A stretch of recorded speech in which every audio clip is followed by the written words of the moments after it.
परमेश्वर को धन्यवाद देते हैं। प्रार्थना करते हैं, हम लोग वचन की शुरुआत करेंगे। प्रिय परमेश्वर प्रभु यीशु, आपके चरणों के पास आते हैं।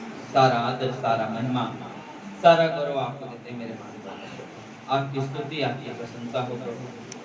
हमें आपकी सहायता, आपकी मदद की जरूरत है प्रभु जी, कि आपका संदेश हम अच्छे से समझ सकते प्रभु, कि आज से 2020 साल पहले आप इस दुनिया में क्यों आए,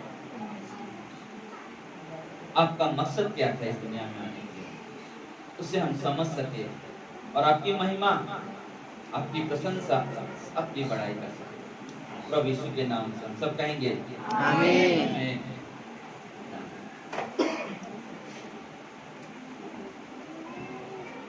एक स्त्री बहुत ही बेचैन है, बहुत ही बेबस, बहुत ही लाचार है। उसके पास बहुत सारा बोझ, बहुत सारे दुख से ग्रसित है, और वो सोचती है कि मेरा इतना बड़ा बोझ है, कौन लेगा मेरे इस बोझ को, जिससे मैं छुटकारा पाऊं। वो दर दर घूमती है, जगह जगह घूमती है, कोई तो मिले जो मेरे दुख को, मेरे इस बोझ को हल्का कर दे, लेकिन कोई दिखाई नहीं दिया। लेकिन उसकी यात्रा रुकी नहीं, वो चलती रही ढूंढने के लिए, कोई तो मिलेगा जो मेरे बोझ को उठा लेगा। फिर एक व्यक्ति मिला, वो इस तरह से जी रहा था कि वो पूरा समय बिना दारू के रह नहीं सकता, उसको नशे की लत थी, और इतनी अधिक लत की बच्चे छोड़ के चले गए, पत्नी छोड़ के चले गए, फिर भी वो अपने आदत से मजबूर कि फिर भी वो लत छोड़ने को तैयार है। और वो बोले, कौन है जो मुझे इस बोझ से मुझे छुटकारा दे, कौन है जो मुझे मेरे इस बोझ को ले ले, ताकि मेरे बच्चे, मेरा परिवार मेरे पास आ जाए। लेकिन कहीं उसे कोई रास्ता दिखाई नहीं दिया। लेकिन उसकी यात्रा खत्म नहीं हुई, फिर भी वो चलता रहा, चलता रहा, चलता रहा। फिर एक औरत है, वो भी बोली, कौन मेरा बोझ लेगा। मैं तो पैसे की लालच में, पदवी के लालच में, नाम के लालच में मैंने बहुतों से झूठ बोला, बहुतों को धोखा दिया, कितनों का घर तोड़ा, और फिर भी मेरे पास आज मुझे उससे पछतावा करने के लिए या पश्चाताप करने के लिए कोई रास्ता नहीं मिल रहा है, और उस बोझ से मैं दबी हूं। मैं किससे कहूं, कैसे जाऊं उसे क्षमा मांगने के लिए, कौन मुझे क्षमा करेगा, कौन मेरे तरफ ध्यान दे। कोई नहीं दिखाई दे, और रुकी नहीं, उसकी भी यात्रा सुरई थी। कोई तो होगा जो मेरे इस बोझ को उठा लेगा, कोई तो है जो मेरे बोझ को उठा लेगा। बीच में अगर आवाज आए तो आप टेंशन मत लेना कि मुझे ऐसी हो, ठीक है। तो फिर एक व्यक्ति आया, उसके पास भी एक बहुत बड़ा प्रश्न, उसके पास बोझ है, वो अपने कामों में इतना व्यस्त कि अपने बच्चों को, अपने बीवी को समय नहीं दे सकते, सिर्फ पैसा कमाना, पैसा कमाना, पैसा कमाना। घर की जरूरत पूरा कर रहे हैं, सब कुछ पूरा कर रहे हैं, लेकिन पत्नी को जरूरत है, बेटी को जरूरत है, बेटी को जरूरत है, परिवार को जरूरत है कि वो मेरे साथ एक बार प्यार से बात तो करे, मेरे साथ एक बार तो प्यार से कुछ कहे सब। लेकिन वो आता है, ऐसे समय पे बच्चे सो जाते हैं, खाना खाए वो भी सो जाते हैं, बच्चे परिवार तक आ गए। उन्होंने कहा कि क्या फायदा ऐसे परिवार में रह के जहां ना तो पति का सुख, ना तो पिता का प्रेम, ना तो पति का प्रेम। और ये व्यक्ति, जब बच्चे बिखर गए, पत्नी चली गई, तो वे व्यक्ति रोडक में कैसे पश्चाताप कर इस चीज का? क्योंकि मैं अपने कामों में इतना व्यस्त हो गया कि अपने परिवार को प्रेम ना दे सका। क्या शब्द लेके जाऊं उसे बोलने? कैसे वो विश्वास करेगी कि मैं वापस वो प्रेम करूंगा, वापस वो रिश्ता रखूंगा? कैसे जाऊं मैं उसके पास? बोलते कि पछतावा हो रहा उसके अंदर, लेकिन वो ढूंढ रहा कि कौन है मेरे जो पछतावे का बोझ उठाएगा। सोच में पड़ा, लेकिन ये समस्या आई कहां से? ये समस्या, ये प्रॉब्लम आई कहां से? क्योंकि समस्या ऑटोमेटिक नहीं आ गया। अगर वो औरत अपनी लालच में बहुत सारे गलत रास्ते उठते की, ऐसी लालच उसके अंदर नहीं आ गया, इसके पीछे कुछ तो जरिया है, इसके पीछे कुछ तो कारण है, जिसकी वजह से उन के साथ एक शराबी परिवार बिखर गया, फिर भी आदत नहीं छूट गई। बच्चे बिखर गए, फिर भी आदत नहीं। कई सारे समस्या, लेकिन आए कहां से समस्या? अचानक वो लोग यात्रा करते करते आए, एक व्यक्ति को मिले, उनको देखा तो उन्होंने कहा कि परमेश्वर आपसे प्रेम करता है ना। उन्होंने कहा परमेश्वर आपसे क्या करता है? आप पूरा बोलेंगे तो अच्छा लगेगा। क्या करता है परमेश्वर आपसे? प्रेम करता है। उसने बोला ऐसा कौन सा परमेश्वर है जो मुझसे प्रेम करता है?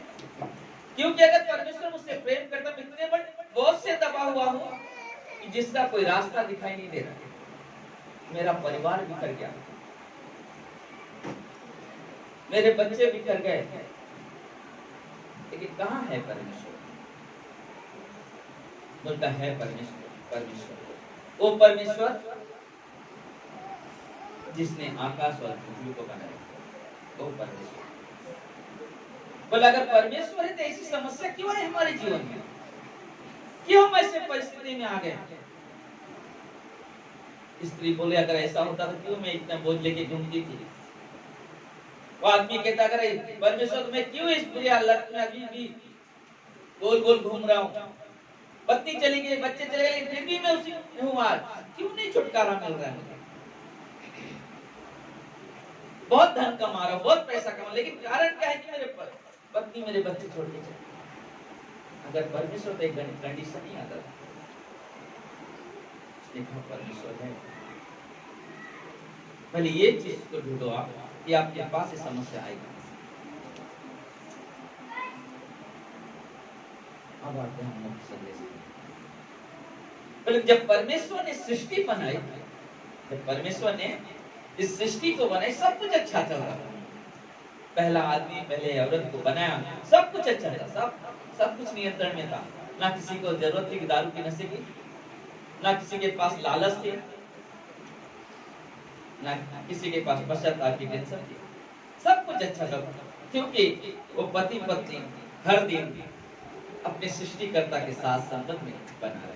संबंध का मतलब संगति का, उसके साथ जो है कि उस हमारा सृष्टि करता है, उसके साथ उस तरह से समय बिता रहे, हर पल के साथ संगति से बातचीत कर रहे, सब देख। लेकिन एक हमारा सबसे बड़ा जो विरोधी है, और वो है शैतान, जो कभी नहीं चाहेगा कि आप सच्चे परमेश्वर की आराधना।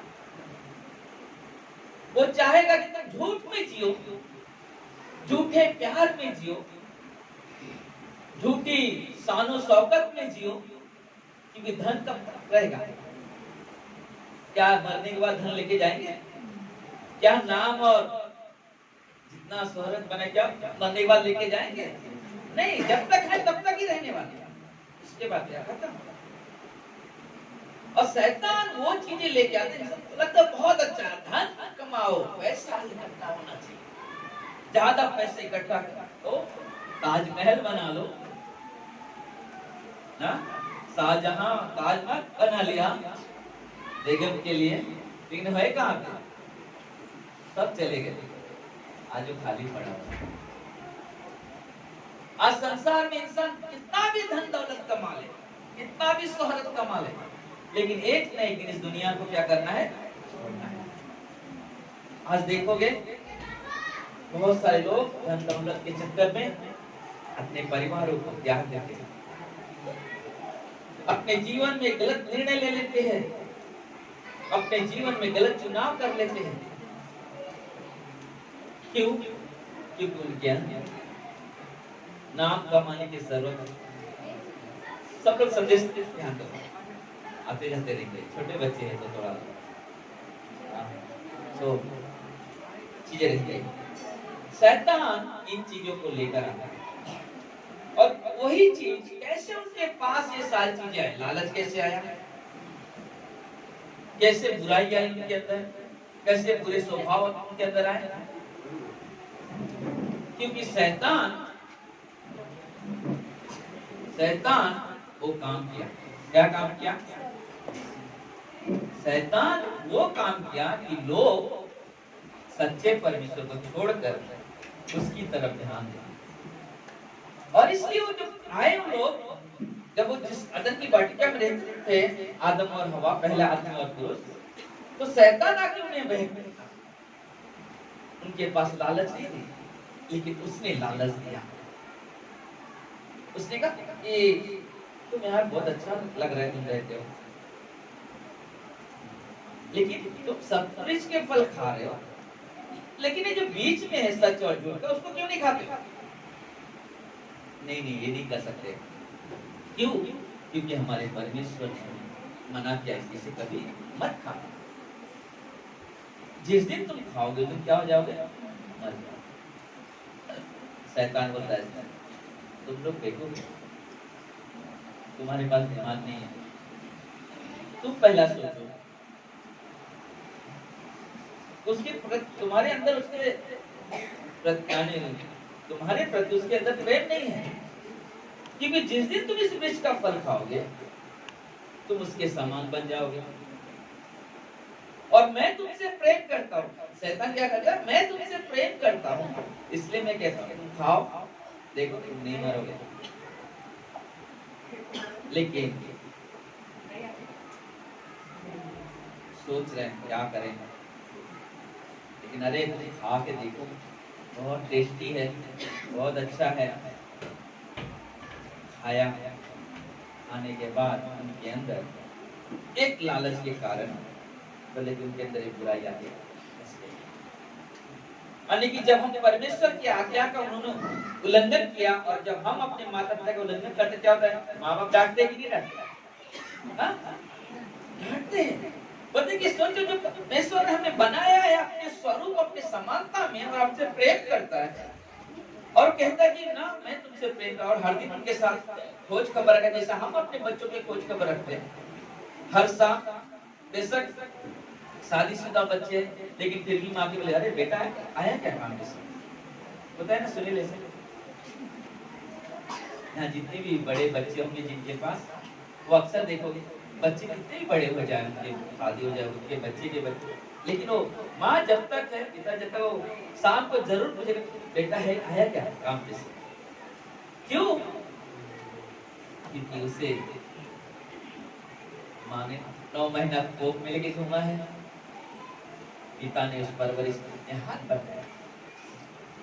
और इसलिए तो सोचो, जब एक माँ इस तरह सोच सकती, वो परमेश्वर जिसने इस धरती और आसमान को बनाया, हमको और आपको, उसके अंदर कितना चाहता है। तो परमेश्वर की हमेशा उनके साथ बातचीत करता था, उनका खोज खबर रखता था। लेकिन जब उन्होंने फल खाया, जब परमेश्वर आया उन्हें मिलने के लिए, तो क्या देखा कि वो लोग आवाज दे रहा है, आदम आदम कहाँ है तुम? प्रभु मैंने तेरी आहट को देख सुन के मैं छूट गया डर की वजह से। डर की वजह से आप सोचो, पहले डर तो था ही नहीं। परमेश्वर आने वाले तुम्हारे अंदर तैयारी होती थी, परमेश्वर आ रहा है, बातें करने वाला है, लेकिन आज तुम छूट गए। क्या तुमने वो वृक्ष का फल खाया जिसे मैंने मना किया था? नहीं परमेश्वर, मैंने नहीं खाया। एक्चुअली क्या हो गया ना, जो तूने मुझे सहायता दी उसने मुझे उकसाया और मैंने उसे खा लिया। उसने मुझे उकसाया और मैंने उसे क्या कर लिया? खा लिया। परमेश्वर ने कहा, अब तूने मेरी आज्ञा का उल्लंघन किया है, इसलिए सुन हे पुरुष, तू जीवन भर तू अपने पसीने की कमाई खाए। क्या करेगा जीवन भर? अपने पसीने की। कोई मैं आदमी ऐसा है जो बिना मेहनत का पैसा रोटी लेके आता है वाला खाता है? कोई नहीं। फिर उसने कहा, तू मिट्टी से बना है, मिट्टी में तू मिल जाएगा। दूसरा चीज, हे स्त्री, ध्यान देना समझना, हे स्त्री, तूने शैतान के बात को मानी, इसलिए आज से तू पीड़ा के साथ बच्चे को जनेगी, यानी कि पीड़ा के द्वारा बच्चे को जन्म देगी। कोई ऐसा है बिना दर्द के बच्चे को जन्म दे सके? कोई नहीं।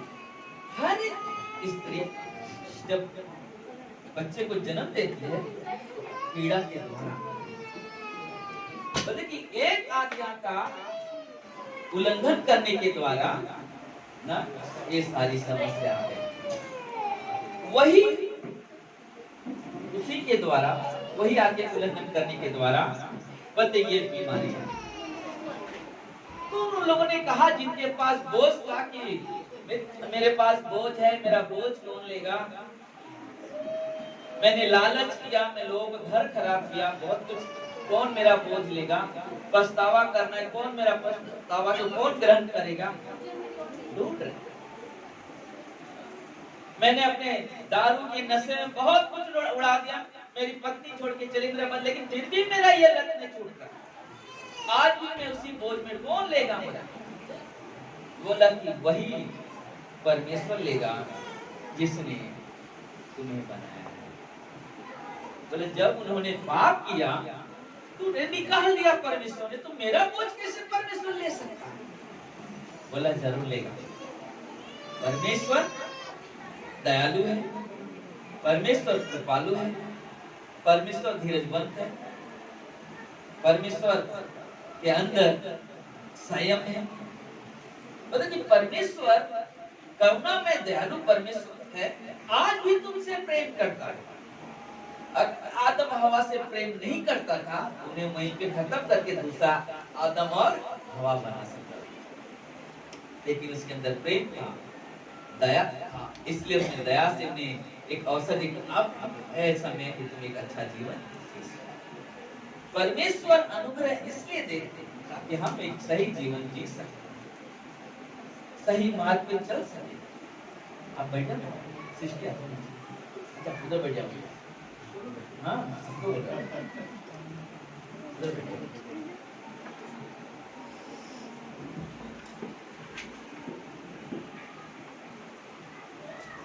तो बोला वो परमेश्वर लेगा क्योंकि वो प्रेमी परमेश्वर है।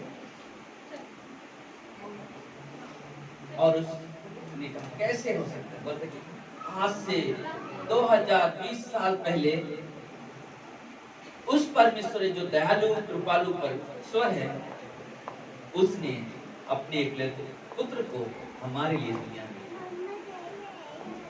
क्योंकि जब आदम हवा ने पाप किया, बहुत ध्यान देना आप लोग, जब आदम हवा ने पाप किया तो परमेश्वर ने कहा था कि हे शैतान, तू आज से तू पेट के बल चलेगा और इसी स्त्री का बीज तेरे सर को क्या करेगा? कुचलेगा।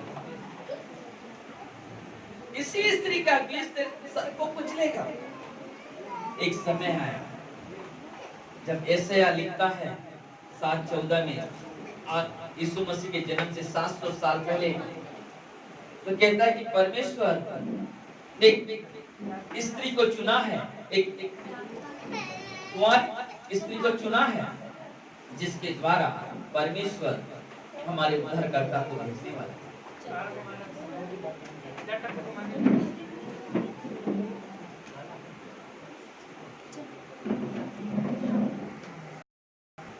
कैसे यीशु मसीह कुंवारी के द्वारा हो सकता? क्योंकि परमेश्वर कुछ भी कर सकता है। परमेश्वर के लिए कोई काम असंभव नहीं। परमेश्वर ने मरियम के पास, क्योंकि उनकी मंगनी हो गई थी, यूसुफ और मरियम की मंगनी हो गई थी, शादी बाकी थी, लेकिन उस मंगनी के बाद उसी परमेश्वर ने अपने दूत भेजा उसके पास, उससे कहा कि तू इस जगत के उद्धारकर्ता को जन्म देगी। मैं कैसे कर सकता? मैं तो अभी तुम्हारी मेरी शादी में मैं कैसे जन्म दे सकता? परमेश्वर ने तुझे, और परमेश्वर ने अपनी रूह से, अपनी पवित्र आत्मा से उसे क्या किया? गर्भ दिया। वो पति पत्नी के संभोग से, क्योंकि परमेश्वर बलिदान जो ये पवित्र होना चाहिए, इसलिए उसने यीशु को अपनी पवित्र आत्मा उससे गर्भवती और से उसके द्वारा यीशु मसीह का जन्म हुआ। और यीशु मसीह जब तक जन्म नहीं हुआ तब तक वो दोनों अलग थे। और जब यीशु मसीह का जन्म हो गया तो यीशु मसीह का जन्म का कारण था, क्योंकि बाइबल कहता है यशायाह की किताब में, यशायाह के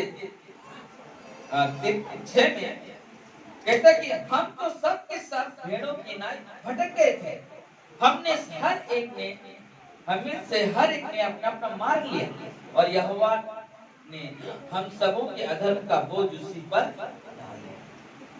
ये भविष्यवाणी थी कि हम सब ने अपने अपने हिसाब से जी रहे हैं, अपने अपने हिसाब से चल रहे हैं। जैसे यहाँ पे लोग मिले, उन्हें बहुत सारी चीजें, उनके अंदर बहुत सारी समस्याएं हैं, लेकिन सब ने अपने अपने हिसाब से जी रहे थे। आज जब परिवार बिखर गया आप सोचते मेरा बोझ कौन उठाएगा? पता ये बात यही बता रहा कि वही यीशु जो आज से 20,000 साल पहले आया, 2020 साल पहले आया, वही यीशु हमारे, क्योंकि यीशु मसीह जब दुनिया में आया, अंधों को आंखें, लंगड़ों को चलाया, बहरों को सुनने दिया, मरे को जिंदा किया, यही नहीं, यही तक खत्म नहीं हुआ। लेकिन जितने भी लोग उसके पास आते, उसने कहा मत्ती की 11:28 में, हे थके मांदे, बहुत से दबे लोगों मेरे पास, ये लोग थक चुके हैं, इनके पास कोई रास्ता नहीं है। और प्रभु कहता है, थके मांदे, बहुत से दबे लोग मेरे पास, मैं तुम्हें विश्राम। पता जब ऐसी कंडीशन में जीत सब जगह घुमा उन्होंने, लेकिन यात्रा बंद नहीं हुई, लेकिन एक प्रचारक उनसे बात कर रहा है।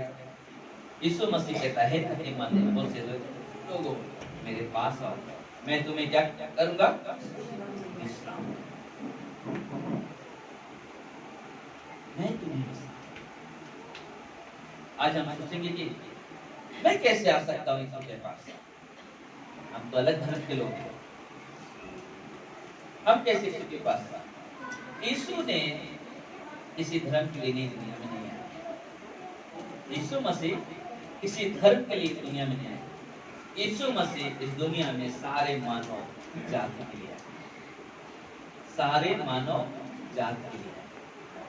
और वो यीशु मसीह जब इस दुनिया में आए, एक ही काम का कि खोए हुओं को ढूंढना और उनका उद्धार।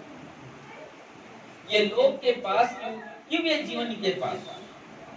मैं एक चीज विश्वास करता हूँ कि एक विश्वासी जो परमेश्वर पे पूर्ण रूप से विश्वास करता है, कभी भी ऐसे बोझ से ग्रस्त नहीं हो सकता तो उसका परिवार बिखर जाए और अपने दुनिया में व्यस्त हो। क्योंकि एक विश्वासी के अंदर परमेश्वर के प्रति भय होता है, परमेश्वर के प्रति आदर होता है। वो कुछ करने से पहले सोचेगा हम परमेश्वर को क्या जवाब देंगे, क्योंकि परमेश्वर पवित्र है और परमेश्वर चाहता कि हम भी पवित्र बने। और वो परमेश्वर आपसे हमसे प्रेम करता है। और वो चाहता कि हम उसके पास आए। आप किसी बोझ से हो, प्लीज सब लोग ध्यान दें ना। परमेश्वर चाहता है कि हम उसके पास आए। ऐसी समस्याओं से ग्रसित है, ऐसे प्रॉब्लम से जूझ रहे हैं कि कोई नहीं है, कोई सहारा नहीं मिल रहा है, लेकिन रियली सच्चाई है कि परमेश्वर आपसे प्रेम करते हैं और परमेश्वर आपके जीवन में काम करना चाहते हैं। आज हम लोग देखते हैं, हम लोग क्रिसमस लिखते हैं। क्रिसमस का वर्ड क्या होता है इंग्लिश में?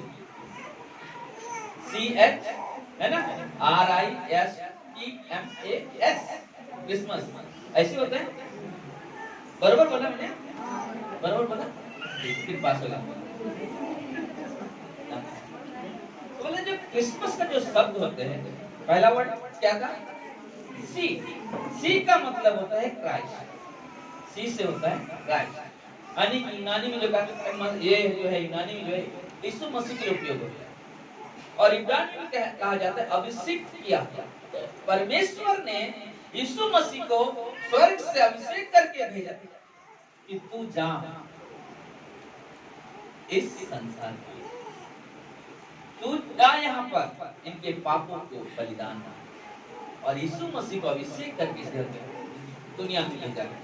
दूसरा वर्ड आता है एच का मतलब हिंदी में बोलने के अगर वर्ड ढूंढेंगे तो बोलते हैं हम्बल। हम्बल यानी कि एकदम दीन। यीशु मसीह ऐसा दीन और नम्र बना कि सोचो वो राजा के घर में जन्म ले सकता था, लेकिन उसने कहां पे, जहां पे जानवरों को खिलाने का स्थान होता है, जहां पे अनाज रखा जाता है जानवरों को खिलाने के लिए, वहां पे यीशु मसीह जन्म। ऐसे जगह पे यीशु मसीह जन्म, और वो नम्रता बोलते कि अपने आप को उसने जीरो कर दिया। अपने आप को क्या कर दिया? जीरो कर दिया। फिलिपियों के 2 अध्याय में लिखा कि यीशु मसीह इतने आपको अपने आप को दीन किया कि आपको जीरो बना दिया। और ये है ना दूसरा बड़ा बोले कि हर परिस्थिति में उसने दीन बना। जब लोगों ने सताया, कभी भी उसने कठोरता से उनके साथ पेश नहीं आया, ना तो गुस्सा किया, लेकिन दीन रहा, शांत रहा, दीन रहा, शांत रहा। दूसरा रिडीम का मतलब होता है छुड़ाने वाला ना। तो मतलब कि क्रिसमस जब सब देखते ना, इसको सारी चीज मिलता है यीशु मसीह का आने का मतलब। बता रिडीम का छुड़ाने वाला यीशु मसीह उस बोझ से हमें छुड़ाता है। यीशु मसीह सबसे पहले हमें उस पाप से छुड़ाता है जिस पाप में हम जन्म लिया और जिस पाप में हम जी रहे, जिस पाप में हम चले, जिस पाप में आज लोग संसार में जी रहे। लेकिन धन्यवाद हो आज अगर हम यहाँ पे बैठे हुए लोग हैं जो लोग प्रभु यीशु पे विश्वास करते हैं, उनके लिए धन्यवाद है आपके लिए कि परमेश्वर का कि उन्होंने हम लोग को सुरक्षित रखा। आज हम उस पाप के कैदी नहीं हैं, आज हम अपने परमेश्वर यीशु मसीह के कैदी। हालेलुया। हम उस परमेश्वर के कैदी जिसने अपने स्वरूप में हमें और हमको रचा है। उसके बाद आता है आई का मतलब है इनोसेंस। इनोसेंस का मतलब है निर्दोष। पता है बलिदान होने के लिए एक व्यक्ति को निर्दोष होना जरूरी है। एक जानवर जब पहले जमाने में जब बलि होता तो बोले निर्दोष होना जरूरी है। तो बोला यीशु मसीह निर्दोष बना हमारे लिए, निर्दोष बन गया। एक भी जन्म से लेकर मौत तक कभी उसने एक भी पाप नहीं किया। और यह उसके लिए सबसे महान कार्य था कि ना वो जीवन के शुरुआत से लेकर जीवन के अंत तक निर्दोष था। आगे का शब्द यस का मतलब सेव का मतलब बचा लिया गया। मतलब उसकी क्रिसमस के द्वारा ही हम बचा लिए गए। अगर यीशु मसीह नहीं आते दुनिया में, आज हम लोग यहाँ पे नहीं होते। हम सब अपने अपने हिसाब से जीते थे, अपनी अपनी बुरी आदतों में पड़े रहते थे। टीचर वो अद्भुत एक शिक्षक है, लोगों को प्रेम सिखाता है। वो कहता है जैसे मैंने तुमसे किया वैसे तुम भी अपने पड़ोसी से प्रेम करो। ये उस शिक्षा है उसकी। अपने सताने वाले के लिए प्रार्थना करो, ये उसकी शिक्षा है। क्योंकि परमेश्वर स्वयं जब आया उसके जीवन से सारी चीजें हमें देता है। आगे मीडिएटर, मीडिएटर का मतलब बिचवाई। जब किसी की शादी होती है तो एक व्यक्ति आता है जो बीच आता है, रिश्ता लेकर आता है। बोलते हम जब पाप की तरफ परमेश्वर से दूर हो गए थे, अब हमें और परमेश्वर से मिलाएगा कौन? हमने कुछ सप्ताह पहले हमें कहा था ना, वो मिलाएगा कौन परमेश्वर से? तो बोलता यीशु मसीह है, क्योंकि हम पापी हैं। हमने उस टाइम कहा हम पापी हैं और परमेश्वर पवित्र है, लेकिन बीच में हमारे और परमेश्वर के प्रति इतना डिस्टेंस है, क्योंकि पाप और परमेश्वर, क्योंकि परमेश्वर पवित्र है और हम पापी, दोनों मेल नहीं हो सकते। या तो इसको पाप बनना पड़े या तो इसको पवित्र बनना पड़े। अब इसको अगर पाप बनना है, इसको गुनाह करना पड़ेगा, और अगर इसको पवित्र बनना है तो इसको अपने गुनाहों की क्षमा की जरूरत पड़ेगी। बोले इन दोनों के बीच में आकर यीशु मसीह क्रूस पे बलिदान हो गया। हालेलुया। यीशु मसीह के बलिदान हो गया, फिर जो गैप था उसको भर दिया। आप ये जो पापी इंसान है पवित्र परमेश्वर से मिल सकता है। हालेलुया। जोरदार तालियां दे सकते हैं। परमेश्वर ने हमारे पापों का भुगतान क्रूस पर कर दिया। परमेश्वर ने हमारे पापों का भुगतान कर दिया, इसलिए हम परमेश्वर की महिमा, परमेश्वर की बड़ाई करें, और वो हम बिछोई बन गया। आज हमारा रिश्ता परमेश्वर के साथ जो टूटा हुआ था क्या हो गया? जुड़ गया। दो वर्ड अबा का मतलब सबसे ऊंचा। आज यीशु मसीह जहाँ पे विराजमान है, बताओ वहाँ पे सिर्फ विश्वास करने वाले ही जा सकते, कोई और नहीं जा सकता। इतने ऊंचे पे विराजमान है, क्योंकि बाइबल कहता है कि जो लोग जीते जी प्रभु यीशु को स्वीकार करते, क्यों स्वीकार करते? क्योंकि यीशु ने कहा यूहन्ना की 14:6 में, सत्य जीवन मैं, बिना मेरे द्वारा कोई स्वर्ग में, हेवन या जन्नत में नहीं जा सकता। बाइबल के यूहन्ना 14:6 कहता है, मार्ग सत्य जीवन हूँ, बिना मेरे द्वारा कोई पिता के पास नहीं जा सकता। तो यीशु मसीह हमारे लिए आया है और वो सबसे ऊंचाई पे विराजमान है। आखिरी शब्द आता है ऐसे, फिर ऐसे, यानी कि आप हम पूरी तरह से सुरक्षित हैं, छुड़ा लिए। आप मुझे कोई टच नहीं कर सकता। आप मुझे कोई कितना भी खींच, बोले से पाप करा दो, इसको ले आके नरक में डाल दो, हो सकता है गलती होगा में से, लेकिन नरक के लिए दरवाजे हमारे लिए हमेशा के लिए क्या हो गए? बंद हो गए। क्योंकि जो यीशु मसीह हमारे लिए पाप का भुगतान किया है, उसके वजह से नरक का दरवाजा बंद हो गया। लेकिन जिन्होंने विश्वास किया उनके लिए, अगर जिन्होंने विश्वास नहीं किया उनके लिए आज नरक का दरवाजा क्या है? खुला हुआ है। इसलिए आज की इस रात में हमारे लिए एक ही चीज है, याकूब का 4:8 का, परमेश्वर के निकट आओ तो वो भी तुम्हारे निकट आए। किसके निकट आओ? परमेश्वर के निकट आओ तो भी तुम्हारे कितना लोग चाहते कि हमें परमेश्वर के निकट आना चाहिए। एक जन, 2 जन, 3 जन, 4 जन, नहीं, जरूरत नहीं है। हम सबको परमेश्वर की जरूरत है। आपने देखा जिसके पास परमेश्वर नहीं, उनका हालत क्या है? पति कमा रहा है लेकिन प्यार नहीं मिल रहा है, पिताजी कमा रहे हैं, प्यार नहीं मिल रहा, क्या हो रहा है? छोड़ के चला गया, पत्नी चली गई, पति और बच्चे चले गए, पति आज लाचार बेबस है। इसलिए कि उस एक बोझ को उठाने वाला कोई नहीं मिल रहा है। हमारे पास प्रभु यीशु मसीह है जो हमारे आपके बोझ को उठाता है। वो औरत जो लोगों का घर तोड़ा, पैसे का लालच किया, नाम और पदवी के लिए बहुत बुरे तरीके से जिया, उसको भी जरूरत है प्रभु से। हमें और आपको भी जरूरत है प्रभु से। वो आदमी आपकी लत में सब कुछ गवा लिया, लेकिन फिर भी उस आदत से बेचैन है।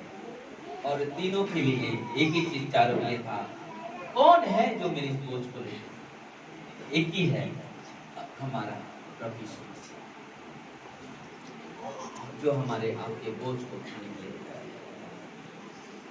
ये क्रिसमस है, आज से 2020 साल पहले प्रभु यीशु मसीह दुनिया में आए।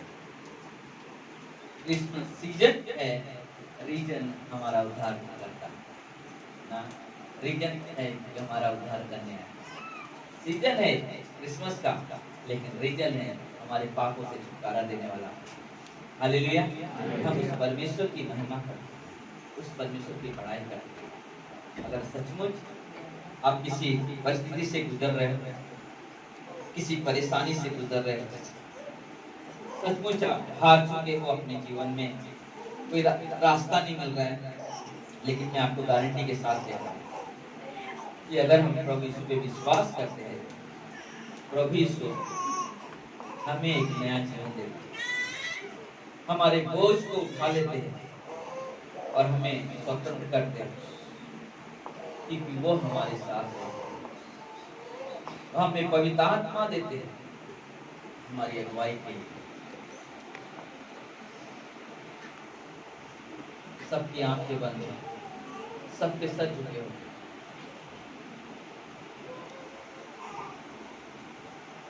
प्रभु यीशु आपको बुला रहा है।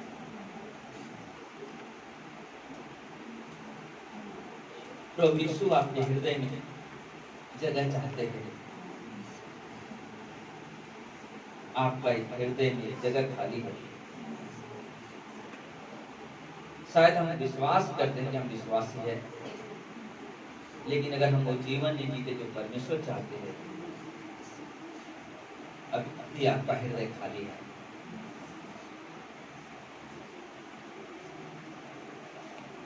और उस हृदय को प्रभु यीशु स्वयं की उपस्थिति से भरना चाहिए।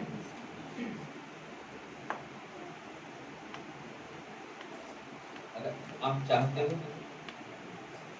कि आपका खालीपन भर जाए,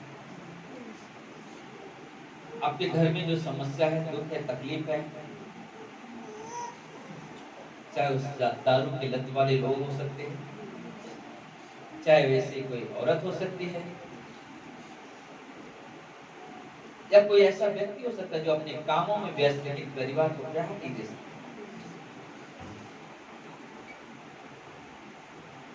प्रभु यीशु आपको बुला रहे हैं। आज इस समय में परमेश्वर आपसे एक इच्छा का चाहता है, एक उम्मीद रखते हैं, क्योंकि यीशु मसीह से 2020 साल पहले हमारे लिए दुनिया में आए।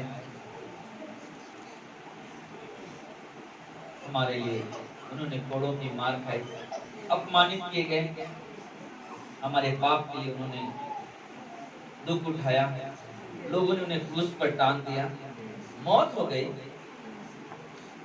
कब्र में डाल दिए गए, लेकिन कब्र वैसी नहीं पड़ी रह गई। लेकिन हमारे प्रभु यीशु मसीह तीसरे दिन जी उठे, और ये हमारे लिए सबसे बड़ी खुशी की बात है, क्योंकि हमारे पास क्रिसमस जब यीशु मसीह आए हमारे उद्धारकर्ता के रूप में, हमारे लिए गुड फ्राइडे है जिस दिन यीशु मसीह हमारे पाप के लिए बलिदान हुए, और हमारे लिए ईस्टर संडे है जिस दिन प्रभु यीशु मौत से जी उठे। अगर आप कहते हो प्रभु यीशु मैं पापी हूं, मुझे क्षमा कर, मेरे इस दुख इस तकलीफ को दूर करें, प्रभु मुझ पापी पर दया कर, आप मेरे जीवन में आओ, प्रभु यीशु इसी वक्त आपके पास, आपके हृदय में आए।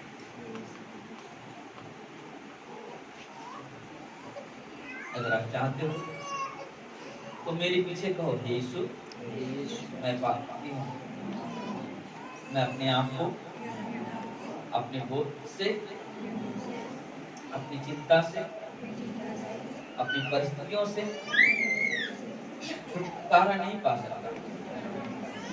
हे प्रभु यीशु मुझ पापी पर दया करो, आप मेरे जीवन में आओ, आप मेरे हृदय मुझे क्षमा करो। मैं विश्वास करता करती हूँ आज से 2020 साल पहले मेरे लिए, मेरे पाप के लिए इस दुनिया में मेरे लिए दुख उठाया, क्रूस पर मर गए, कब्र में गए, तीसरे दिन जी उठे। मैं विश्वास करता हूँ कि आप जीवित परमेश्वर हैं। हे प्रभु यीशु, आप मेरी मदद करें, आप मेरी सहायता करें। आपका प्रेम, आपकी दया, आपका अनुग्रह, आपकी खुशी हमारे जीवन में। हे प्रभु यीशु, हम आपको धन्यवाद देते हैं, आपने हमारी इस प्रार्थना को सुना, इसलिए हम आपको कोटि कोटि धन्यवाद प्रभु यीशु के नाम से ये प्रार्थना हम करते हैं। आमीन। आइए हम खड़े होकर प्रभु की आराधना